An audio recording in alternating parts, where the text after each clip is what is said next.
হাদিকে নিয়ে সিইসির বক্তব্যের ব্যাখ্যা দিল ইসি। এ হামলা বাধাগ্রস্ত করতে পারবে না নির্বাচন, বক্তব্যের ক্ষুব্ধ প্রতিক্রিয়া রাজনীতিকদের। হামলা কোনো বিচ্ছিন্ন ঘটনা নয়। যে ইলেকশন কমিশন এই কথা বলে, সেই ইলেকশন কমিশনার দায়িত্বে থাকার কোনো নৈতিক অধিকার থাকে না।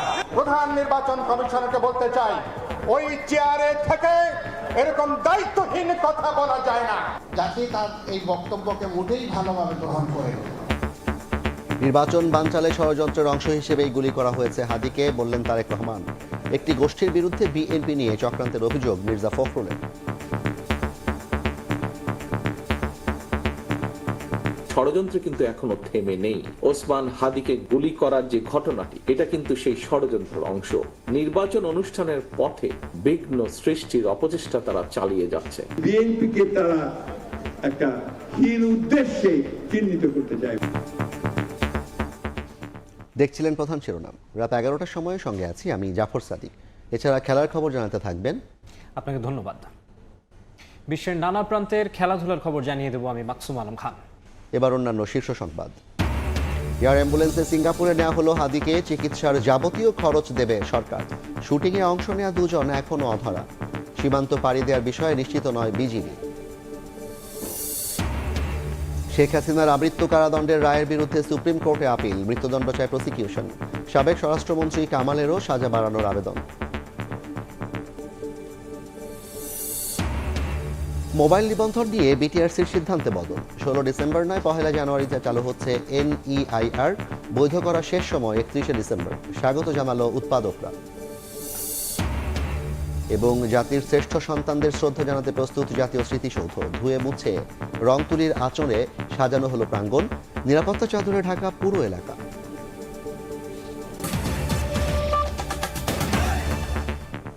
শরীফ ওসমান হাদিকে গুলির ঘটনা বিচ্ছিন্ন। ভোটের সময় দু একটি খুন হতেই পারে। প্রধান নির্বাচন কমিশনারের এমন বক্তব্যে রাজনীতির মাঠে যখন তোলপাড়, তখন ব্যাখ্যা দিল নির্বাচন কমিশন। রাতে ইসির সংবাদ বিজ্ঞপ্তিতে বলা হয়, সিইসি তার বক্তব্যে বোঝাতে চেয়েছেন হাদির উপর হামলা নির্বাচন বাধাগ্রস্ত করতে পারবে না। এদিকে সিইসির বক্তব্যের ক্ষুব্ধ প্রতিক্রিয়া জানান দলের বিভিন্ন শীর্ষ নেতারা। বলেন, এমন দায়িত্বহীন বক্তব্যের পর সিইসি আর দায়িত্বে থাকতে পারেন না। তফসিল ঘোষণার পরদিনই গুলিবিদ্ধ ঢাকা ৮ আসনের সম্ভাব্য প্রার্থী ওসমান হাদি। এমন পরিস্থিতিতে সোমবার সকালে রাজধানীর গুলশানে এক অনুষ্ঠানে যোগ দিয়ে সিইসি বলেন, ভোটের আগে দু একটি বিচ্ছিন্ন ঘটনা ঘটতেই পারে। আইনশৃঙ্খলা অবনতি হলো কোথায়? একটু মাঝে মধ্যে দুই একটা খুন খারাপি হয়, যে হাদির একটা ঘটনা হয়েছে, আমরা এগুলো বিচ্ছিন্ন ঘটনা বলে মনে করি। আগে কি আহসানুল্লাহ মাস্টার টিভির আসার খুন হন নাই? ইলেকশন এই ধরনের ঘটনা হয় বাংলাদেশে, এগুলো নতুন কিছু না। এই বক্তব্যের জেরে রাজনীতিতে তোলপাড়। এর পরিপ্রেক্ষিতে রাতে সিইসির বক্তব্যের ব্যাখ্যা দেয় নির্বাচন কমিশন। সংবাদ বিজ্ঞপ্তিতে বলা হয়, সিইসি তার বক্তব্যে বোঝাতে চেয়েছেন হাদির উপরে হামলা নির্বাচন বাধাগ্রস্ত করতে পারবে না। এ সময় দোষীদের বিরুদ্ধে কঠোর ব্যবস্থা নেওয়ার নির্দেশ দেওয়ার পাশাপাশি হাদির দ্রুত আরোগ্য কামনা করা হয়।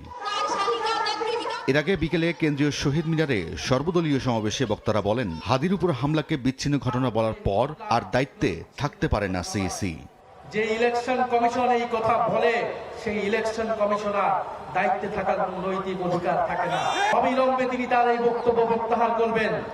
আমরা বাংলাদেশে একটি সুষ্ঠু নির্বাচনের পরিবেশ চাই। প্রধান নির্বাচন কমিশনারকে বলতে চাই, ওই চেয়ারে থেকে এরকম দায়িত্বহীন কথা বলা যায় না। কি করে আপনি বলতে পারলেন এটা বিচ্ছিন্ন ঘটনা? তফসিল ঘোষণার পরের দিন একজন জাতীয় সংসদ সদস্য পদপ্রার্থী বাংলাদেশের মানুষের চেতনার প্রতীককে প্রকাশ্য দুপুরে গুলিবিদ্ধ করা কখনো বিচ্ছিন্ন ঘটনা হতে পারে না। জাতীয় প্রেস ক্লাবে বিজয় দিবস উপলক্ষে আলোচনা সভায় যোগ দিয়ে সিইসির বক্তব্যের কঠোর সমালোচনা করেন জামাতের আমির।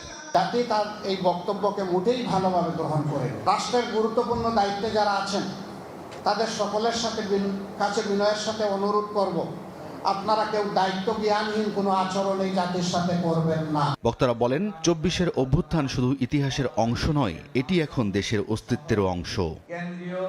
রায়দুল ইসলাম শুভ, সময় সংবাদ, ঢাকা। নির্বাচন নিয়ে ষড়যন্ত্র থেমে নেই। ওসমান হাদির ওপর আক্রমণ তারই প্রমাণ। বিজয় দিবসের আলোচনায় বিএনপির ভারপ্রাপ্ত চেয়ারম্যান তারেক রহমান আরও বলেন, নির্বাচনে জনগণের সঙ্গে মাঠে থাকবেন তিনি। এ সময় দলের সিনিয়র নেতারা অভিযোগ করেন বিএনপিকে নিয়ে চক্রান্ত করছে একটি গোষ্ঠী। মুক্তিযুদ্ধ ও স্বাধীনতার ইতিহাস বিকৃতির সমালোচনা করেন তারা। মহান বিজয় দিবস উপলক্ষে রাজধানীর ইঞ্জিনিয়ার্স ইনস্টিটিউটে আলোচনা সভার আয়োজন করে বিএনপি। এতে যোগ দিয়ে দলের স্থায়ী কমিটির সদস্যরা বলেন, ধর্মীয় প্রলোভনের ফাঁদ সৃষ্টিকারীদের নির্বাচনের মাধ্যমে বিচার করবে জনগণ। গণতান্ত্রিক উত্তরণে বহুমাত্রিক ষড়যন্ত্র হচ্ছে বলেও দাবি তাদের। এই স্বাধীনতা কারো দয়ার দান নয়, এটা বাংলাদেশের মানুষের অর্জিত স্বাধীনতা। আগামীতে গণতান্ত্রিক উত্তরণকে খুব সহজতর যাতে না হয় সেজন্য বহুবিধ ষড়যন্ত্রের জাল বিছিয়েছে। খুব ভালো বোঝে দেশের মানুষ, তারা ঠিকই বিচার করবে। বিএনপি মহাসচিব বলেন, হাদির হামলাকারী চিহ্নিত হলেও একটি গোষ্ঠী এর সঙ্গে বিএনপিকে জড়ানোর চক্রান্ত করে যাচ্ছে। আমাদের ছাত্র, আমাদের সন্তান হাদির উপরে আক্রমণ হয়েছে, কিন্তু আক্রমণকারীকে চিহ্নিত করা যে হত্যার চেষ্টা যে করেছিল, দেখা গেছে যে সে হচ্ছে আওয়ামী লীগের একজন খুনি, আওয়ামী লীগের একজন সন্ত্রাসী। আজকে কেন স্লোগান দিতে দেয় তারা যে বিএনপিকে জবাব দিতে হবে? উদ্দেশ্য একটাই, যে বিএনপিকে তারা একটা হীন উদ্দেশ্যে চিহ্নিত করতে চায়। বন্ধুগণ, আলোচনায় লন্ডন থেকে ভার্চুয়ালি যুক্ত হয়ে বিএনপির ভারপ্রাপ্ত চেয়ারম্যান তারেক রহমান বলেন, স্বাধীনতা ও মুক্তিযুদ্ধের ইতিহাস বিকৃতির সুযোগ নিয়ে পরাজিত একটি গোষ্ঠী নতুন ইতিহাস তৈরির চেষ্টা করছে। পতিত পলাতক একটি চক্র শুধুমাত্র নিজেদের হীন দলীয় স্বার্থে বাংলাদেশের স্বাধীনতা এবং মুক্তিযুদ্ধের ইতিহাসের বিকৃতি ঘটিয়েছিল। স্বাধীনতা এবং মুক্তিযুদ্ধের ইতিহাসকে চেষ্টা করেছিল তারা, করেও ছিল, অনেক ক্ষেত্রে দলীয় ইতিহাসে তারা পরিণত করেছিল। আর এই অপচেষ্টার কারণেই পরিস্থিতির সুযোগ নিয়ে এখন আবার মুক্তিযুদ্ধের পরাজিত একটি চক্র বিজয়ের নতুন ইতিহাস রচনার অপচেষ্টা তারা করছে। দেশের স্বার্থ বিরোধী চক্র নির্বাচন বিরোধী তৎপরতা চালাচ্ছে উল্লেখ করে ভারপ্রাপ্ত চেয়ারম্যান বলেন, ভোট বানচালের জন্যই হাদিকে গুলি করা হয়েছে। কারণে অকারণে শর্তের পর শর্ত জুড়ে দিয়ে কিংবা নানা অজুহাতে বাংলাদেশের স্বার্থ বিরোধী একটি চক্র নির্বাচন অনুষ্ঠানের পথে বারবার নানা রকম বিঘ্ন সৃষ্টির অপচেষ্টা তারা চালিয়ে যাচ্ছে। ষড়যন্ত্র কিন্তু এখনো থেমে নেই। গণতন্ত্রের পক্ষে সাহসী সন্তান ওসমান হাদিকে গুলি করার যে ঘটনাটি, এটা কিন্তু সেই ষড়যন্ত্রের অংশ। ভয় দেখিয়ে যারা ভোট পিছিয়ে দিতে চায় তাদের রুখে দিতে আগামী নির্বাচনে জনগণের সঙ্গে মাঠে থাকার ঘোষণা দেন তারেক রহমান। জনগণের নিজেদের অধিকার প্রতিষ্ঠার এই নির্বাচনের মিছিলে আমিও আপনাদের সঙ্গে থাকবো ইনশাআল্লাহ। মুরসালিন হক জুনায়েদ, সময় সংবাদ, ঢাকা। উন্নত চিকিৎসার জন্য এয়ার অ্যাম্বুলেন্সে সিঙ্গাপুরে নেওয়া হলো শরীফ ওসমান হাদিকে। তার চিকিৎসায় সিঙ্গাপুর কনসুলেটকে যথাযথ ব্যবস্থা নিতে বলা হয়েছে বলে জানান প্রধান উপদেষ্টার স্বাস্থ্য বিষয়ক বিশেষ সহকারী। আর সরকারের পক্ষ থেকে চিকিৎসার ব্যয়ভার বহনের কথা জানিয়েছেন অর্থ উপদেষ্টা। সোমবার বেলা 1:15 এভারকেয়ার হাসপাতাল থেকে উন্নত চিকিৎসার লক্ষ্যে সিঙ্গাপুরে নেয়ার জন্য শাহজালাল আন্তর্জাতিক বিমানবন্দরের উদ্দেশ্যে রওনা দেয় ইনকিলাব মঞ্চের মুখপাত্র ওসমান হাদিকে বহনকারী অ্যাম্বুলেন্স। এর আগে এয়ার অ্যাম্বুলেন্স হিসেবে ব্যবহৃত গালস্ট্রিম G100 সিরিজের প্রাইভেট জেটটি বেলা 11:22 শাহজালাল আন্তর্জাতিক বিমানবন্দরে অবতরণ করে। বিমানযাত্রার উপযুক্ত জেনেই ওসমান হাদিকে নেয়ার সরকারি সিদ্ধান্ত হয়েছে বলে জানান প্রধান উপদেষ্টার স্বাস্থ্য বিষয়ক বিশেষ সহকারী doctor Saidur Rahman. Air ambulance টিমের সঙ্গে টেলিকনফারেন্স করা হয়েছে, তারা নিশ্চিত করেছেন এবং এখন আমরা আশাবাদী যে তাকে অন্তত পক্ষে আমরা সিঙ্গাপুর জেনারেল হাসপাতালে, আপনারা জানেন এই অঞ্চলের মধ্যে নিউরোসার্জারিতে সবচেয়ে ভালো সেন্টার, এখন আমরা শুধুমাত্র হাদির জন্য দোয়া চাইব। আমরা আশা করব যে সবাই আপনারা দোয়া করবেন, আল্লাহ যদি সাহায্য করেন অবশ্যই হাদি একটা মাত্রার সুস্থতা নিয়ে ফিরে আসতে পারবে। এদিকে ওসমান হাদির চিকিৎসার ব্যয়ভার অর্থ মন্ত্রণালয়ের নিজস্ব বাজেট থেকে বরাদ্দ দেওয়ার কথা জানান অর্থ উপদেষ্টা। হাদির ব্যাপারে বাইরে পাঠাবে, কালকে যখন আমাদেরকে মেসেজ দিল আমরা বলেছি টাকা পয়সার কোনো ব্যাপার না, উইল গিভ অ্যালোকেশন, যা হোক এটা ম্যানেজ করে। লাকিলি অর্থ মন্ত্রণালয় তাদের নিজস্ব বাজেট থেকে দিচ্ছে, পরে হয়তো অর্থ আমরা হিসাব করবো। তো এই ব্যাপারে কোনো দ্বিধা ছিল না। শুক্রবার গুলিবিদ্ধ ওসমান হাদিকে ঢাকা মেডিকেলে ভর্তি করার পর সেখান থেকে তাকে নেওয়া হয় রাজধানীর এভারকেয়ার হাসপাতালে। প্রধান উপদেষ্টার প্রেস উইংয়ের মাধ্যমে তার বিদেশ যাত্রার বিষয়টি নিশ্চিত করা হয়।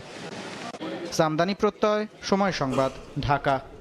সন্ত্রাস বিরোধী আইনের মামলায় সাংবাদিক আনিস আলমগীরের 5 দিনের রিমান্ড মঞ্জুর করেছেন আদালত। সন্ধ্যায় ঢাকার CMM আদালতে তাকে হাজির করা হলে এ আদেশ দেন বিচারক। রিমান্ড শুনানিতে রাষ্ট্রপক্ষের আইনজীবী বলেন, টেলিভিশন টক শো ও সামাজিক মাধ্যমে আনিসের সরকার বিরোধী মন্তব্য দেশের শৃঙ্খলা বিনষ্ট করতে পারে। আনিস আলমগীর আদালতে বলেন, সাংবাদিক হিসেবে সরকারের সমালোচনা করাই তার দায়িত্ব। অতীতে করেছেন, ভবিষ্যতেও করবেন। আনিস আলমগীর ও অভিনেত্রী মেহের আফরোজ শাওন সহ 4 জনের বিরুদ্ধে মামলাটি করে জুলাই রেভলিউশনারি অ্যালায়েন্সের কেন্দ্রীয় সংগঠক আরিয়ান আহমেদ। মহান বিজয় দিবস উপলক্ষে প্রস্তুত সাভার জাতীয় স্মৃতিসৌধ। দিবসটি নির্বিঘ্নে উদযাপনের লক্ষ্যে নেওয়া হয়েছে 4 স্তরের নিরাপত্তা ব্যবস্থা। নিয়োজিত থাকবে সাদা পোশাক সহ প্রায় 4000 আইন শৃঙ্খলা বাহিনীর সদস্য। রাষ্ট্রপতি ও প্রধান উপদেষ্টা শ্রদ্ধা নিবেদনের পর সর্বস্তরের মানুষের জন্য খুলে দেওয়া হবে স্মৃতিসৌধ। আর মাত্র কয়েক ঘন্টা, রাত পোহালেই মহান বিজয় দিবসের আনুষ্ঠানিকতা। শ্রদ্ধায় ভালোবাসায় সিক্ত হবে জাতীয় স্মৃতিসৌধ। দিবস সামনে রেখে পুরোপুরি প্রস্তুত স্মৃতিসৌধ চত্বর। কয়েকদিন ধরেই সৌন্দর্য বর্ধনে স্মৃতিসৌধ প্রাঙ্গণ ধুয়ে মুছে পরিষ্কার করা হয়েছে।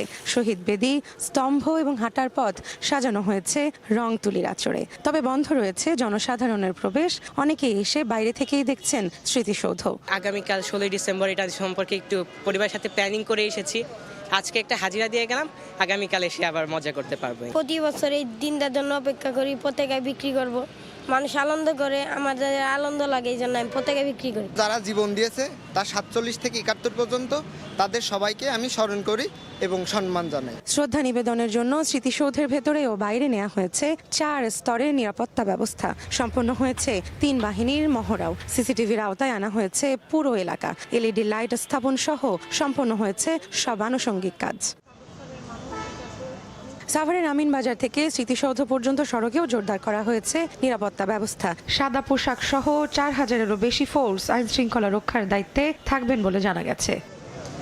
রৌনক নিয়ন্তা, সময় সংবাদ, সাভার। বিজয়ের 54 বছর উদযাপনে বর্ণিল আলোয় সেজেছে ঢাকা। সন্ধ্যার পর থেকেই লাল সবুজের আলোকচ্ছটায় ঝলমলে আভা নগরীর বিভিন্ন এলাকায়। এ নিয়ে জানাতে রাজধানীর মানিক এভিনিউতে আছেন সহকর্মী তানভীর হাসান মেঘ। সরাসরি যাচ্ছি তার কাছে। মেঘ, উৎসবের আলো কেমন দেখছেন? আর মাত্র কয়েক মিনিট পর বিজয় দিবসের 54 বছর পদার্পণ করতে যাচ্ছে, অর্থাৎ 55 বছরে পা রাখতে যাচ্ছে প্রিয় মাতৃভূমি বাংলাদেশ। ইতিমধ্যে রাজধানীর বেশ কয়েকটি এলাকায় আমরা ঘুরেছি এবং দেখেছি যে আলোকসজ্জায় কিন্তু আলোকিত হয়ে উঠেছে। এবং সেই সঙ্গে আমরা এই মুহূর্তে আছি মানিক এভিনিউর যে সংসদ ভবন রয়েছে, ঠিক সংসদ ভবনের সামনে রয়েছে এবং আমরা দেখতে পাচ্ছি যে সংসদ ভবনও নানান আলোয় কিন্তু আলোকিত হয়ে আছে। তবে এখানে আসার পর আমরা বিভিন্ন দর্শনার্থী এবং সাধারণ মানুষের সঙ্গে কথা বলেছি। তারা আমাদেরকে যেমনটা জানিয়েছে যে অন্যান্য বারের তুলনায় এবার আলোকসজ্জাটা কিছুটা কম বলে তারা দাবি করছে। কেননা অন্যান্যবার এই মানিক মিয়া এভিনিউ পুরো সড়ক জুড়ে কিন্তু আলোকিত থাকে এবং সেই সঙ্গে এখানে যে সকল গাছপালা রয়েছে সেই গাছপালাতেও কিন্তু লাইটের যে আলোকের ঝলকানি সেটিও কিন্তু থাকে। তবে সেটি এবার কিছুটা ভিন্নতা লক্ষ্য করা যাচ্ছে। শুধুমাত্র যে মানিক মিয়া এভিনিউ যে সংসদ ভবনটি রয়েছে সেটি আলোকিত হয়ে আছে আমরা দেখতে পাচ্ছি। এবং এখানে আমরা আসার পর যেটি দেখতে পেয়েছি, পরিবার আত্মীয় স্বজন নিয়ে কিন্তু অনেকে আসছে এবং প্রিয়জনকে সাথে নিয়ে এই সংসদ ভবনের সামনে দাঁড়িয়ে এই যে বিজয়ের আর কিছুক্ষণ পরে যে আমরা 55 বছরে পদার্পণ করতে যাচ্ছে প্রিয় মাতৃভূমি বাংলাদেশ, সেটিকে স্মৃতি করে রাখার জন্য আমরা দেখছি অনেকে মোবাইলে সেলফিও তুলছেন এবং সেই সঙ্গে মহান মুক্তিযুদ্ধের চেতনা আর 30 লাখ শহীদের আত্মত্যাগকে হৃদয়ে ধারণ করে বিজয় দিবস উদযাপনে কিন্তু সামিল হচ্ছেন পরিবার পরিজন এবং তরুণ তরুণীরা। এবং সেই সঙ্গে আমরা আসার পর এখানে দেখতে পাচ্ছি সেটি হচ্ছে যে 12টার ঠিক প্রথম পরে আগ থেকে কিন্তু এই সংসদ ভবন এলাকায় তারা ভিড় করছেন। তো সব কিছু মিলে এই ছিল আমার কাছে মানিক এভিনিউ থেকে সবশেষ। সরাসরি যুক্ত ছিলাম রাজধানীর মানিক এভিনিউ থেকে। ব্রাহ্মণবাড়িয়ায় তিতাসের 28 নম্বর কূপের খনন কাজ উদ্বোধন করা হয়েছে। সকালে তিতাসের 3 নম্বর লোকেশনে সি ব্লকে 28 নম্বর কূপ খনন কাজের উদ্বোধন করা হয়। আগামী মার্চে খনন শেষ হয়ে এপ্রিলে উৎপাদনে আসবে বলে জানিয়েছেন সংশ্লিষ্টরা। এর মাধ্যমে জাতীয় গ্রিডে যুক্ত হবে অন্তত 15 মিলিয়ন ঘনফুট গ্যাস। তিতাসের 28 নম্বর কূপটি 3636 মিটার গভীরে কার্যক্রম পরিচালনা করবে। শেরপুরে মোবাইলে ভিডিও করার সময় বন্য হাতির পাড়ায় পিষ্ট হয়ে একজনের মৃত্যু হয়েছে। বনের ভেতর থেকে লোকালয়ে চলে আসে 25 থেকে 30টি বন্য হাতির একটি পাল। এ সময় মোবাইলে ভিডিও করেন ওমর ফারুক। একটি হাতি তাকে ধাওয়া দিয়ে পিষ্ট করে। গুরুতর অবস্থায় তাকে স্বাস্থ্য কমপ্লেক্সে নিলে মৃত ঘোষণা করেন চিকিৎসক। ব্রাহ্মণবাড়িয়ায় দুপক্ষের সংঘর্ষে আহত হয়েছেন অর্ধশতজন। সকালে সরাইলের পাঠানপাড়া গ্রামের মালুর মিয়ার গরুর উপর রিকশা উঠিয়ে দেয় সৈয়দ টুলার এক চালক। এ সময় তাদের মধ্যে হাতাহাতি হয়। পরে শহীদুল্লাহর পক্ষে 5টি গ্রাম এবং পাঠানপাড়ার পক্ষে 7টি গ্রামে সংঘর্ষে জড়ায়। অস্ট্রেলিয়ার সিডনিতে জীবনের ঝুঁকি নিয়ে বন্দুকধারীকে নিরস্ত্র করে বীরত্বের নজির স্থাপন করেছেন আহমেদ আল আহমেদ। সামাজিক যোগাযোগ মাধ্যমে ভিডিও ছড়িয়ে পড়লে তার সাহসী পদক্ষেপ ব্যাপক প্রশংসা কুড়িয়েছে। এ ঘটনায় মুসলিম আহমেদকে হিরো বলে আখ্যায়িত করেছেন অস্ট্রেলিয়ার প্রধানমন্ত্রী। অত্যন্ত সাহসী কাজ বলে অভিহিত করেছেন মার্কিন প্রেসিডেন্টও। এদিকে হামলার ঘটনায় জড়িত বাবা ও ছেলে পাকিস্তানি বংশোদ্ভূত বলে জানিয়েছে অস্ট্রেলিয়ার গণমাধ্যম। There has been a devastating terrorist incident at Bondi.